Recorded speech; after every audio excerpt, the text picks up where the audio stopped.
Good morning, good afternoon, good evening. Hail to you, and thank you for joining me in this episode 10 of the podcast of the deep dive of the Havamal In Depth. I'm Christian, Stoic Lokian, and I look at the Havamal from both a heathen and Stoic perspective. And then I try and apply those learnings from the Havamal into the modern world today. So without further ado, stanza 10.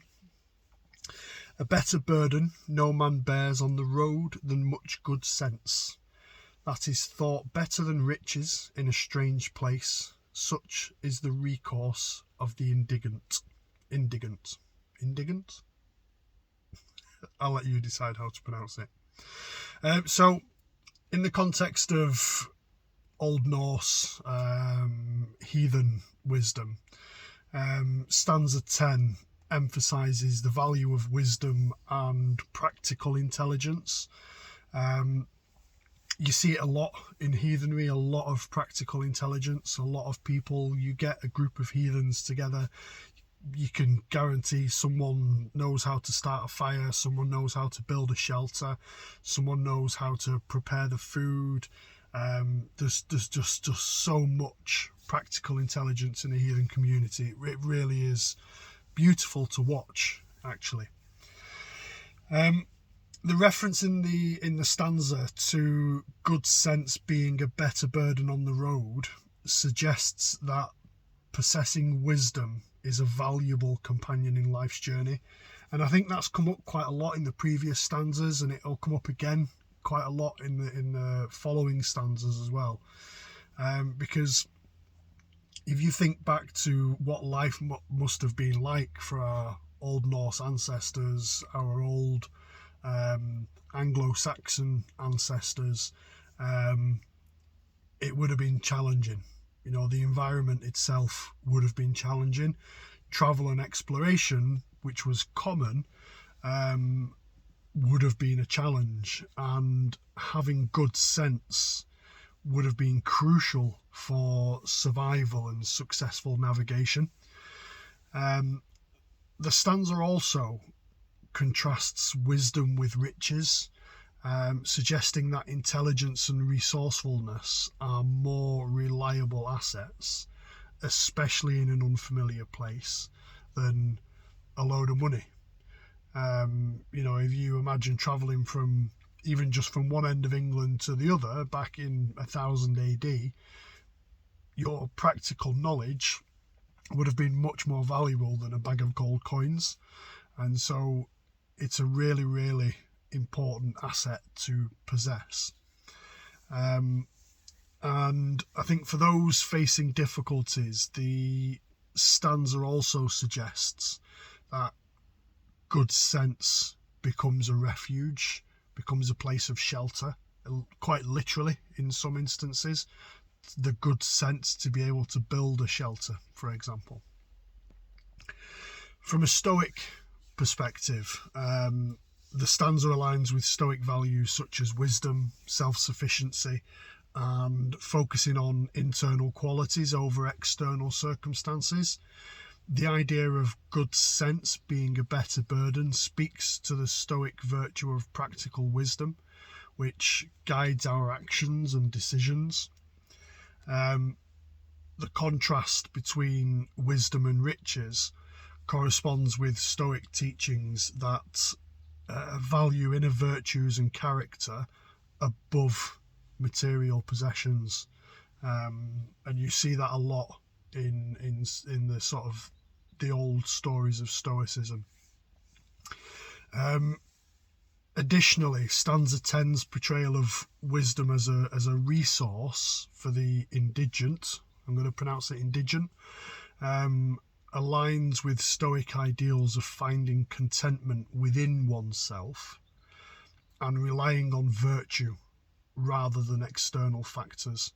I've spoke about this in previous episodes, whereby relying on yourself is always much stronger and much more dependable than relying on others, and this speaks to the same sort of value as well. And I'll give you an example of a quote that comes to mind from Seneca. I've wrote this one down. Wisdom allows nothing to be good that will not be so forever. No man to be happy, but he that needs no other happiness than what he has within himself. No man to be great or powerful that is not master of himself. It's a fantastic quote, and it emphasizes the Stoic perspective on wisdom as the foundation of true happiness and self-mastery. It underscores the idea, underscores the idea that wisdom enables us to find lasting contentment within ourselves, regardless of external circumstances, and to achieve, or to allow us to achieve, a sense of inner greatness and power through self-control and virtue. It's lovely the way it's all sort of ties together. In the modern world, there are several lessons we can take from this stanza. The first one, for example, practical intelligence. Stanza 10 emphasizes the importance of practical intelligence and good decision making. Again, and I've spoke about this before, but we live in an era of information overload. So the ability to make wise choices remains invaluable. It's so easy, and we've probably all done it. I know if I look back through my lifetime, I know I have, where you just blurt out some stupid comment online, and then that follows you from one place to another, and it can even spill over into the real world as well. So that importance of wisdom is incredibly valuable. Another aspect of it as well is that value beyond wealth or material wealth. Both Old Norse wisdom and Stoic philosophy emphasize that wisdom and character has more enduring value than material wealth. If you think about your best friends that are around you, you're not friends with them because they're wealthy, and if you are, that maybe says more about you than it does about your friend. But the closest friends that you have are those that have that sense of inner peace, inner wisdom, can be depended upon, but you would also be there for them should they need it. There's that real inner sense of wealth as opposed to material wealth. This perspective about sort of wisdom and character as well also encourages us to invest in personal growth and self-improvement. Wealth can be taken away in a moment, whereas wisdom and character cannot. You can never have that taken from you, but someone can absolutely come along and take all your wealth off you. The stanza also focuses on self-sufficiency, on good sense as a refuge, and it reflects the modern understanding that inner resilience and practical intelligence are essential for navigating life's challenges. It also, and I like this one quite a lot actually, because it's a virtue that I hold quite highly, in being adaptable, in adaptability.